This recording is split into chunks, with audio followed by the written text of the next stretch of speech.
Hey, hi everyone, I'm Rich, welcome back to BB's Customs.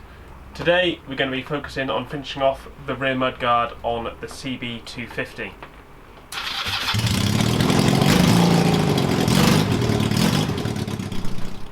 Okay, so this is how we left it last time, with this nice big bracket welded up onto this part of the mudguard. The plan now is to attach something onto here to follow the curve down around the wheel, and then maybe tie it into the frame further down here somewhere. My current idea is to use the bit of the mudguard I cut off last time and trim along this bit of tape here so that I can fit that up under here like this,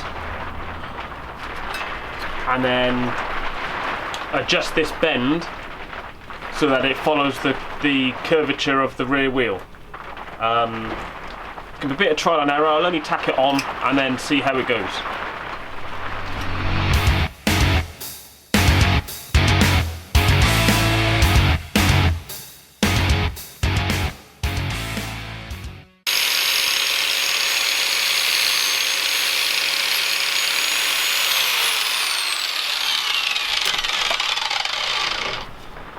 Okay, so this is what we're left with now. So this is a nice little curve which hopefully will fit properly. It is only roughly cut, so it might need a little bit of tweaking, but we can sort that. Let's see how it looks. Right, so this will go in there like that. Something like that. So we can tack that on, and then that gives us a nice little starting point to carry that on down underneath the battery tray and everything in there. Cool. Alright, let's get that welded on and see how we go. Okay, we got this tacked on, so we're just going to do a little test fit. So that'll come up under here, straight into there like that, and that's actually not bad. What I can do is just bend this to this angle here.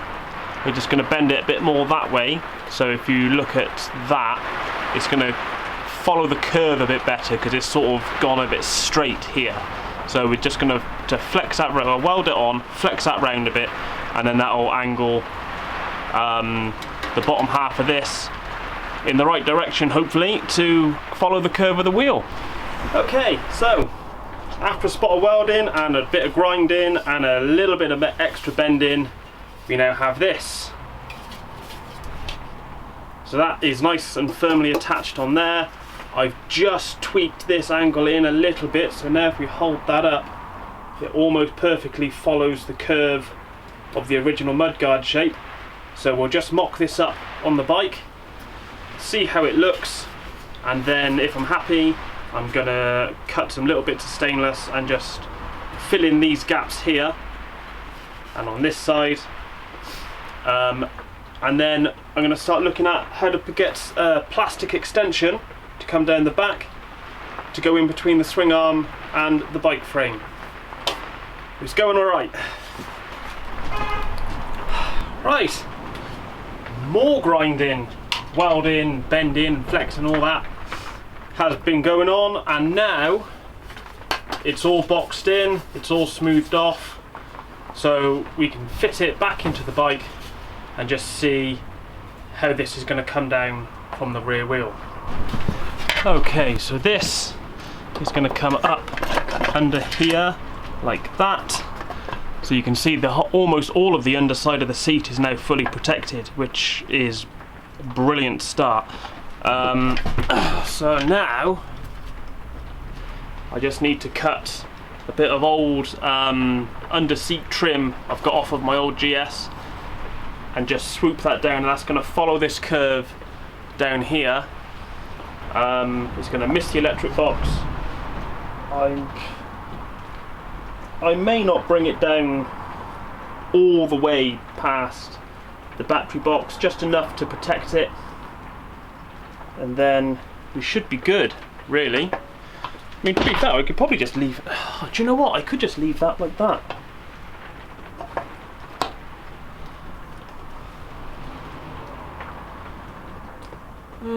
Should I?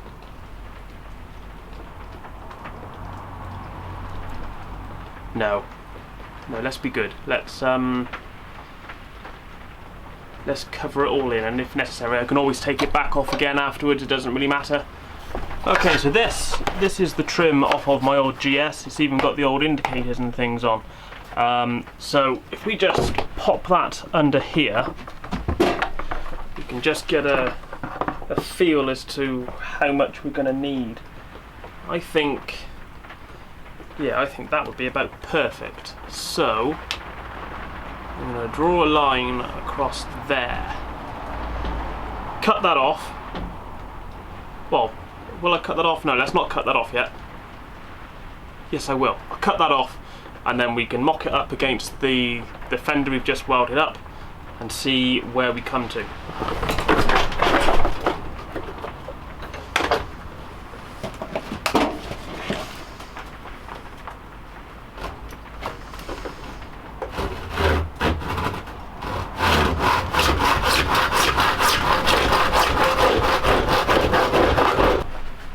Okay, so if we combine that with that, this is roughly what we're going to get. So that's the sort of coverage we're looking at. This is going to swoop down past the wheel. I am going to trim these edges off. So I'm going to sort of follow this line here and do that all the way along down here. Same on both sides. And then pop some holes in, we'll bolt it all together and see how good we're looking. Okay, so we've cut this down to size. That is now going to sit in there like that. You can see how that's going to look when it's bolted in. It's going to be at that sort of position. So we've got this nice big long extension down here which is going to protect the battery and the electrics from any rubbish being kicked up by the back wheel. I'll stick a few bolts in there just to hold that on. We'll fit it back in the bike, and then that's probably going to be it for today. But we'll get a good chance to see just how it's looking.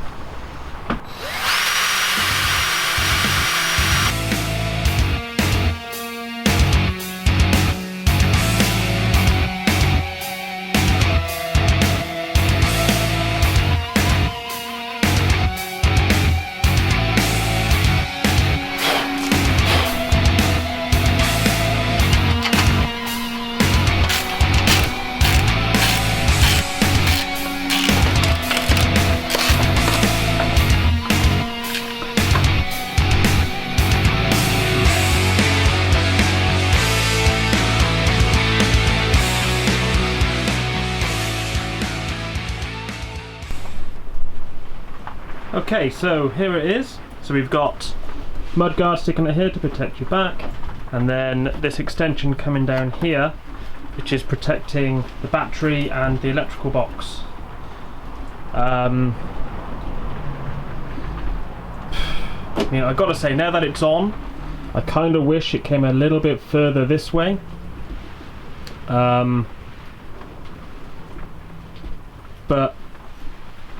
I don't know, what do you think? Let me know. Chuck some comments or something in the boxes at the bottom of the video. Let me know what you think. I can always change it. It's not the end of the world yet, so it's still a work in progress. I mean, it'll work, it'll be functional. I just kind of wish it was following this sort of line rather than coming down this sharp. But never mind. It's on, it's still moving forwards. Good day. Okay guys, so I'm going to call it a night for today. That's another one ticked off the list, within reason. I guess I could always take that off. It's not, I'm still toying with the idea of having that extension on or not. I'm not 100% sure it actually needs it, so it could disappear and just have the bit, the fabricated bit with the bracket and the little extension up inside, because that will protect the underside of the seat, it will protect the electrical box, and I can always, the original plan was to put a plate on the back of the battery box anyway to protect the battery, so I can still do that. I've not really lost anything in what I've done. It's just a nice little learning curve. Thanks for watching, thanks for the support. If you've got any comments or suggestions or anything in particular to do with this, please feel free to put them in the bottom of the box. I will reply to every comment on there. Thanks for your continued support, and I'll catch you next time. Cheers.